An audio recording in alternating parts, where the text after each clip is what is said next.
Deadbolt is in a genre I like to call compound clearing to the sound of loud music that drowns out the world outside as we move into a flow state of busting heads and quick deaths, often within seconds of each other. Okay, yeah, it's a bit like Hotline Miami. What makes Deadbolt fun is the same rush of quick restarts till success. What separates the two is that the balance of strategy and quick gameplay is reversed.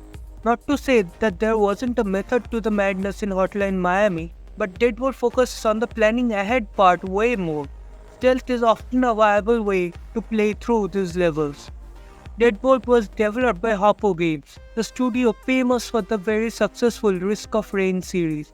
Sometimes when you look through any studio's catalogue, you will find some unique thing they tried between the things they were known for. For Hopoo, Deadbolt is that thing, and it is my favorite game from them. In this game, you play as a reaper in a world filled with the undead. Your job is to change that. You take your missions from the fireplace. You sit down and the fire whispers to you about which undead you need to make dead. You are not a shadowy figure with a scythe in this game. Well, you can get a scythe, but you are more of a hitman.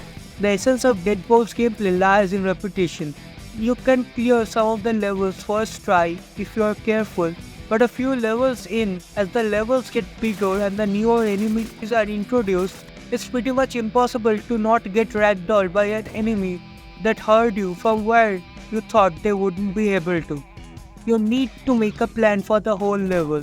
Going in guns blazing is death.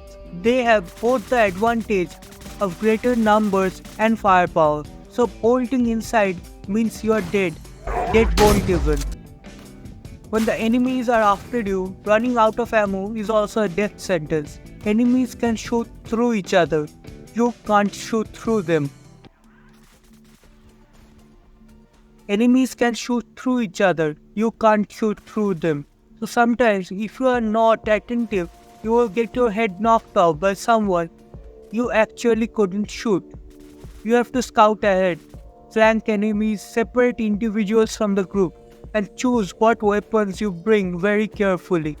Who knows, maybe sometimes lives do work in a gunfight.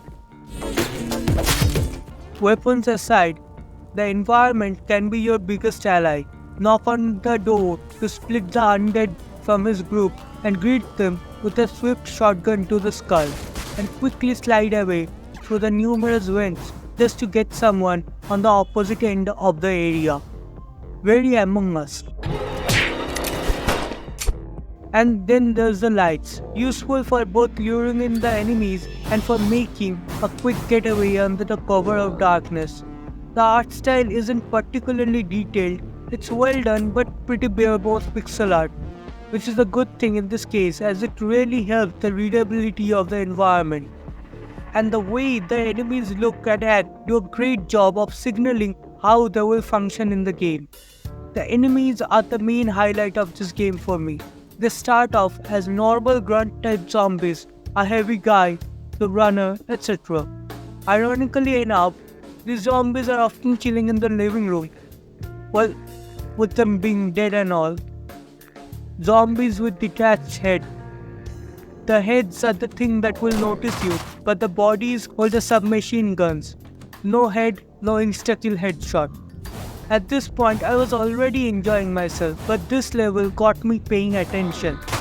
Then there's the vampires, the party animals of the underworld, the second set of enemies in the game. They make for some great enemies, faster than the zombies before, and when the incubi and the succubi appear together, get ready to unleash the silver bullets in waves and if you want to survive.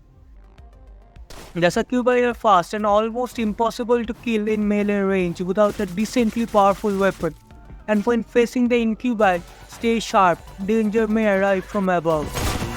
Then there's the vampire bartenders, serving you death with a buckshot.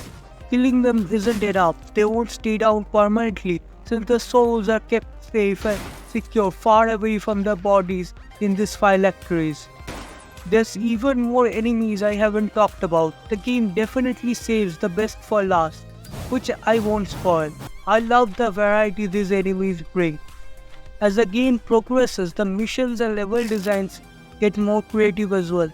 It starts with a mission where suddenly your goal is not to systematically annihilate a section of the underworld, but just to collect information or get rid of one specific target, which sounds easier said than done cause the information may be located in a very hard to reach spot and triggers an ambush, and killing targets may not be as simple as killing them.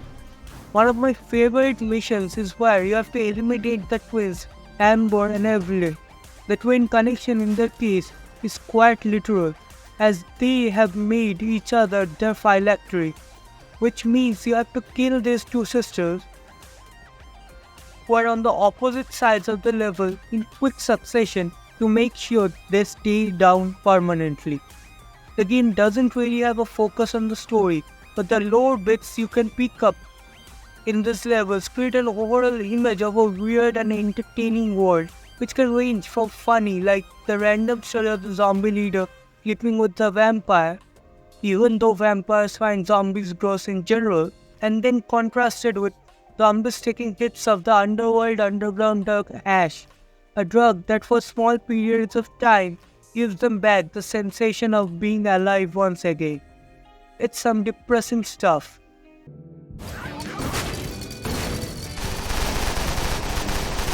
This game gets exponentially harder by the end, and I don't know what that says about me, but the more the game kicked my ass, the more I enjoyed it. The way it works is that the most intricate and detailed levels killed me the most, and the toughest and I would say the best enemies the game had to offer were the ones I got the most familiar with. I won't say it never gets a bit frustrating,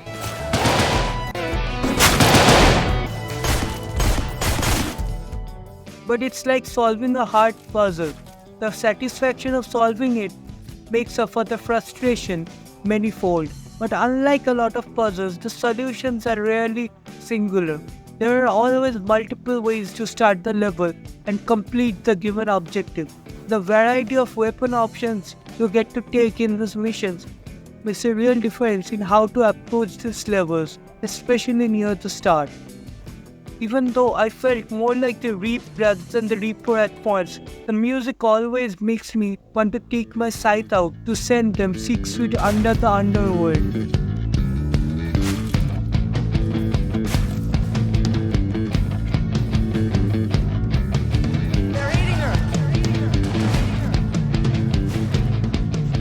The soundtrack in this game fucks.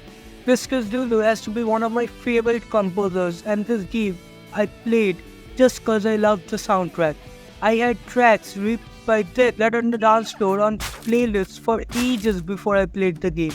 Though I have to say, even if the music is fitting, the diegetic music option I had on for most of my playthrough meant the music changed intensity pretty often as I entered compounds or vents, which meant I sort of enjoyed listening to the music out of the game even more. Though I do think the music change in volume works better for the overall sound design in the level itself.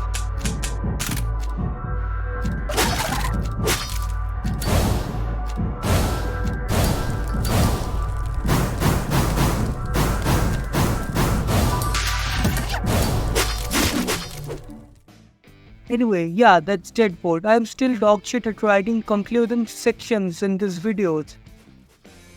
The Deadbolt is a great game. Hopefully Hopoo makes a sequel once they get out of the Risk of Rain mines. And if anything I talked about here sounds up your alley, give it a shot. It's really cheap on sale and it's just really good. I didn't even mention that this game has an entire hard mode with new levels and support for custom levels to play once done with the base game and its relatively short runtime.